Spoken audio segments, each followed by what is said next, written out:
Kasi naalala mo nung isang birthday mo na nakalimutan kitang bigyan ng flowers. Oo. Diba, sinumpa mo ako ng isang taon. Hanggang ngayon, sinusumbat mo pa rin sa akin yun eh. Eh kasi naman, birthday ko yun eh. Kaya nga okay lang na hindi mo na ako niregaluhan ng kahit na ano. Mula nung nangyari yun, kahit Pasko, kahit anniversary natin, kahit birthday ko. Hindi mo ako binigyan ng kahit ano dahil nakalimutan ko lang ng isang beses yon. Tapos hanggang ngayon, pinagdudusahan ko for 10 years. Okay lang.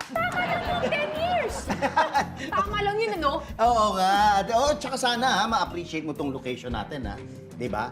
Nasa bukid, tahimik, walang mga kapitbahay, wala kang aawayin, wala may pagchismisan sa'yo, wala ka rin ichichismis, diba? In fairness, maganda nga yung location ng bahay na to. Oh, eh kailan ba tayo lilipat? Tayo! Tayo! Tayo! Hindi tayo! Ikaw lang lilipat dito! Maiwan ka mag-isa! Sawang-sawa na ako sa ugali mo! Ay! Mamuhay ka mag-isa mo! Teka lang! Muset!